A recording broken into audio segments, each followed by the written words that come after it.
up, guys? Welcome to ExZackly Gaming. My name is Zach, and today we are back with more 60 Parsecs. Now, the last time we left off, we had a rough one. We had a rough landing. April died, and the captain is crazy. So we're working on a sock to fix the craziness, and we're just going to try to hang in there. The girls' trip is off to a rocky start.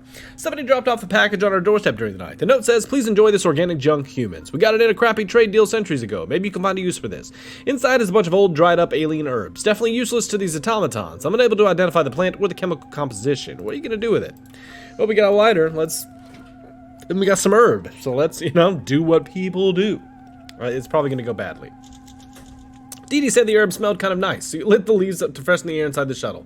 You both sat on the floor for hours, enjoying the sweet-smelling smoke. You and your crewmate agreed it made your minds so clear that the colors were so much sharper than before. Did you get enough sleep last night, Astro Citizens? Your eyes are a bit red.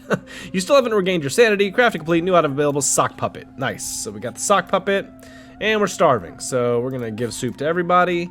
We're going to make soup. We can't make soup, so we're going to send Dee Dee out on a mission. But we gotta wait for the next day. Attention, Captain. I'm detecting a leak in our reactor coolant system. In case you're wondering, this is not good. Did I mention you should not inhale anything that comes out of the reactor? Please don't. Also, how are you gonna fix it? Let's use that mask we got.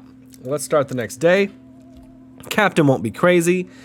Dee Dee will have eaten, and hopefully we can get an expedition going. I cannot determine if you actually read the Fix a Reactor Astro Citizen leaflet, or if you just made random motions trying to see if anything through the mask, but the leak is no more. You'll be happy to hear no one was inhaled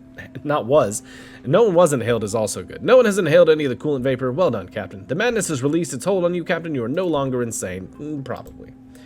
Right, where to? Let's go to the assembly line, the library, the oil falls. I need chemicals, so yeah, assembly line it is. Dee Dee, I believe in you. You're gonna take the vest. You can take the battery and take the communicator. Why not? What's that you're drawing, Captain? Is that supposed to be ham? I understand you're fed up with soup and you're reminiscing about Earth food. I would advise you don't go down that road. Here, I have a useful program, just the occasion. It's called Everything is Not All Peaches and Cream. It should help you focus your mind on different things. Would you like to start this process? Yeah, let's try it, sure. Sure, let's learn about how everything isn't peaches and cream. Day 25. Success, Captain. Your great success. Your culinary urges have been kept under control. We spent the afternoon talking about things other than food, and then circled back to agree on the many merits of tomato soup. Now, we probably should focus on surviving the mission at hand, wouldn't you say? Remember, life is but a bowl of cherries. I'm not sure what that means, but my programming tells you it should make you feel better. Dee Dee went to the assembly line building to look for some supplies. All right. Nice, nice. Okay, what can we upgrade while we're waiting? Let's upgrade. The crafting module itself would be interesting, and we do have the power for it. Let's do it. Why not? Probably got a couple days till Dee Dee's back. An alien vessel is approaching. Their ship is rigged with a light show. Sync to the music they started blasting as soon as we opened comms. Captain, they're playing rockabilly. The aliens claimed to be of the Dance Lord tribe and are searching for the best dancers in the galaxy. They've challenged our tribe to a dance-off, specifically a sock hop. If you don't accept, they will vaporize us with their ultra-high frequency speakers. How will you defeat the Dance Lords? Let's use our fitness. I don't know. We're the same in both, so it could go either way. Let's see. Day 26. Good news. Come on. You accepted the Dance Lord challenge, but lost the dance-off. When the aliens beamed you to their vessel, you attempted a partner dance with their leader, but couldn't even spin him properly. Warbop gave you a disgusted look before storming off. Not even a sequin jacket could have saved you. The Dance Lords honor anyone brave enough to step onto the holy dance floor. Their leader, Warbop, spared you, but warned that you'd better have sweeter moves next time. Right. Expedition still in progress. My metal detector is showing a piece of ancient robot technology buried a few paces from the shuttle. I don't know how this is possible, but it's a coffee maker. A fancy one. Do robots even drink coffee? Anyway, the coffee maker isn't buried too deep. You could probably get into it with your bare hands. It seems to still be functioning. Do you want to dig it up? Yeah, let's get some coffee. Why not? Why not? Hopefully Dee Dee's back soon. You dug up the fancy coffee maker buried near the shuttle. It was still full of beans genetically engineered to meet robot tastes, meaning the longest lasting and best tasting in the universe. They were still good. The machine brewed the most amazing cup of coffee of your life. You sat and ruminated for hours on how the robots were able to perfect this once exclusively human art form. Hey, and we upgraded the crafting module. You seem alert, Captain. I commend the way you've been taking care of your mental well-being. You should know that peak mental condition means increased efficiency when it comes to performing tasks. Right, we're starving, but we can starve for another day. We're alright. What can we upgrade? Let's upgrade something else. Everything else is going to require just straight up power, which I don't want to use. So we won't. Captain, Dee Dee is checking in with a possible hostile sighting. It's a band of renegade cleaning robots still covered in the blood of their former employer, the CEO of ExZackly. They're not native to this planet. Captain, they're criminals. Dee Dee may be able to hide, but that will waste valuable time. Tricking the bandits into leaving her alone would be faster, albeit riskier option. Will you order Dee Dee to trick them? No, just hide. I'd rather wait here and you be fine. But, oh, I think I need to eat, because if not, I'll die. I can't remember if I skipped a day or not, but we're just going to play it on the safe side. We got the food. Let's make it happen. Day 28. Hey, she's back. Dee Dee's last report indicated she hid from the bandits. She did not try to engage them. Instead, she climbed into a natural crevice in the nearest cliff face and waited for the ruffians to depart. She then continued on to the next expedition point unmolested. Dee Dee returned from her expedition to the assembly line. She looks tired, a bit hungry, and shaken. She says the assembly line is old and deserted. The automatons avoided. Looks like new robots aren't manufactured in this city anymore. Dee Dee inhaled a lot of toxins in that old building. She has a nasty cough now. Although it's deactivated, the assembly line still offers some electrical power here and there. Dee Dee used the battery to drain a little. Dee Dee picked up a bottle of something weird. I'm sure we can find a use for it. While searching the upper levels of the assembly, a faint beeping sound caught Dee Dee's attention. She followed it downstairs to a dusty, cluttered basement and along the deactivated lines to a far corner of the room. The beeping stopped as soon as she approached a rusty body of an old robot, missing a head. Next to it was a small, half-disassembled robotic animal. Must have been some kind of mecha animal the robots produced to keep them company, and this one looked a lot like a dog. A chihuahua, to be exact. Dee Dee brought the broken robo-dog to the ship. I'm not sure why. It's deactivated and looks like a pile of junk. Unless you figure out a way to fix it, it's just clutter. I suppose you could use it as a paperweight. But where does all this soup come from? It's the greatest mystery of the universe and everything. Anyway, Dee Dee brought back rations. Dee Dee says the assembly line is pretty run down and unsettling. Why did they stop expanding the population? Dee Dee remains loyal, still complaining about the lack of rations. Great, alright. She's hungry, she's tired.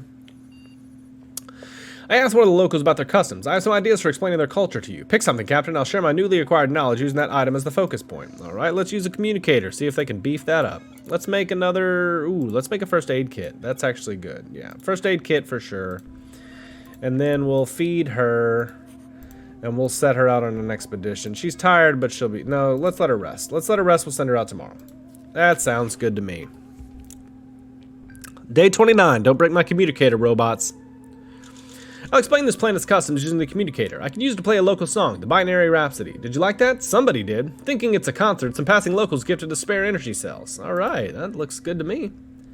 Right, she's loyal. Let's send her out. Let's go to the museum. That could be interesting.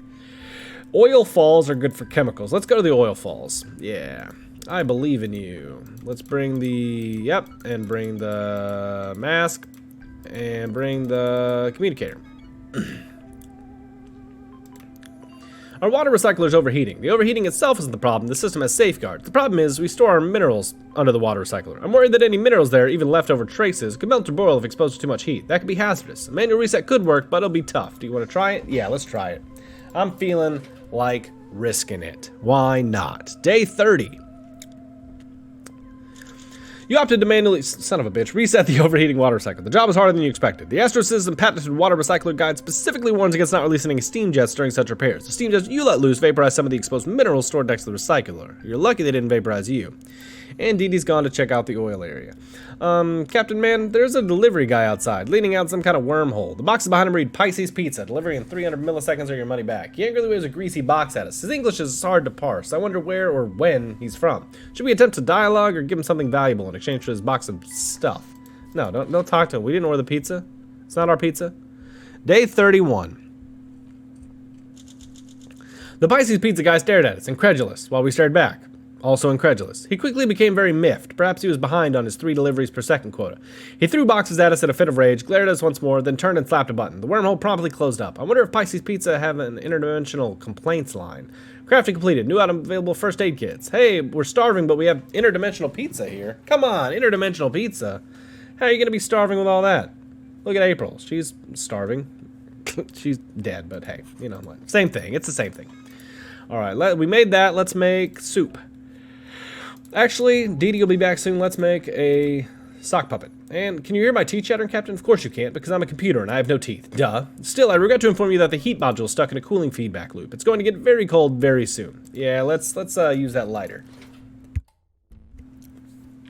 Day 32. So it's really just Megan and a dead body by herself, kind of.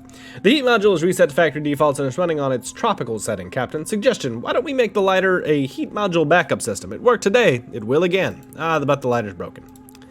Your attempts to fix the robo-dog found at the old assembly line have been quite a struggle so far. You've been fiddling with this loose cable all morning. Can it be removed? Where does it go? And what does it even do? I know it's hard to believe, given my vast knowledge, but I'm unfamiliar with the technology used to build this robotic animal. I'm afraid you'll have to figure out what to do with this cable on your own. And no, we're not doing nothing. I don't want to do the dog again. I want to do something else. So maybe we'll sit on the planet, see how long we can survive. You know, if we can keep getting food. Oh, shit, what's wrong with Dee Dee? Very efficient, Captain. You chose not to waste precious resources on this pet project anymore. The mecha dog was clearly broken beyond repair. Of course, some basic electronics knowledge could have been really helpful here. Too bad you didn't pay enough attention during your Astro Citizen training. Dee Dee is back to give her your report from the last voyage. She is mighty tired, but still alive. She says she could eat something and her mental state is suboptimal. A peaceful automaton was taking a bath in the oil stream, while an aggressive mecha piranha started attacking it. The robotic citizen ran away, beeping hysterically. While Dee Dee tried to defend it, in the end, she was the only one to suffer from the fight. Dee Dee scooped up some oil from the stream and brought it back for crafting purposes. Who transported these outside our solar system? So strange. Anyway, Dee Dee came back carrying rations. Overall, Dee Dee says it's an interesting landmark, but not without it's dangerous. The place helps the robots keep their bodies in decent shape, but aggressive mechafauna hides below the stream's surface. Still quite alert. Stomach feels rather empty. Crafting completed. Hey! Oh, Dee Dee, yes, she's not doing great. Let's give her that. Let's give her that. Let's give her all the shit that I just made. All the goodies. Well, that's unexpected, Captain. There's cheese in the pantry. At least, I think it's cheese. I don't know how it got there. Did somebody sneak it on board? Is there an infestation of alien mold? Was it the French? Desperate times call for desperate measures, Captain. We don't know the origin of the mystery cheese. Will you eat it anyway? No, I'm not eating mystery cheese. You know what? There's cheese on my pizza there. Maybe that's where it came from. But we're not eating the mystery cheese. Day 34. You didn't eat the cheese, and this was probably wise, as subsequent chemical analysis proved it was an inedible soap product. There is a joke somewhere about keeping your mouth clean that I'm not quite savvy enough at the conventions of human humor to make. You still feel hungry, Captain? Dee Dee's feeling better, no longer weak. Great, you're going out, Dee Dee. That's how it works. Sorry, you're going to the museum. Go. Bring the vest, bring the communicator, and bring... yeah, bring a gun. Why not? Mostly, no, bring the battery, yeah. Everyone else is peaceful and we've been able to dodge conflict. Last night I was browsing through some designs of beautiful machines. Never you mind why. Now pay attention. I found a food dispensing machine on board. All shuttles in the Astro Citizen program were to be equipped with one. Ours is missing a lever, but apart from that it seems functional. It's hardly rocket science, so you should manage to fix it. But how? That duct tape we got. Using that duct tape. Day 35, alright. Official government research shows there is not a thing in the universe that cannot be fixed with duct tape. You were very resourceful to tape a chair leg where the lever used to be. Now just a little pull and there you go, Captain. A brand new can of soup, straight from the vending machine. Unfortunately, there was only one portion inside. Don't worry, I already got rid of the remaining junk. Dee Dee went off to pay a visit to Robotofu's first and only museum. While you worry about her safe return, I'll make some space on my hard drive for new information about this mysterious planet. Alright. And we'll eat some soup. Captain, Dee Dee is reporting in regarding a disturbing situation. She has gotten one of her feet stuck in a suction pit of some identified liquid mineral. She's not likely to be submerged soon. Time estimate pending. However, staying there long term will likely end up with your crewmate dead. Dee Dee wants to try to pull her stuck leg free with force, although this could cause her to sink in deeper. Order her to proceed? No, don't use force if you're not sinking immediately. Let's see how that. Hopefully it lasts you and you're fine. Day 36. Oh shit. Dee Dee's last report indicated she waited for a better option to present itself before trying to get out of the quicksand pool. She remembered that her other foot was still free and used that boot and laces to makeshift grappling hook. It was a close call, Captain, but she made it safely to the next checkpoint. You're not really complaining, but I know you're hungry. Alright, and I guess I went for a walk. Well, on an empty ship with dead April and a pizza, I'm gonna end that one here for the day, guys. If you did like this one, be sure to like, subscribe. It really helps out the channel, and of course, I'll see you next time.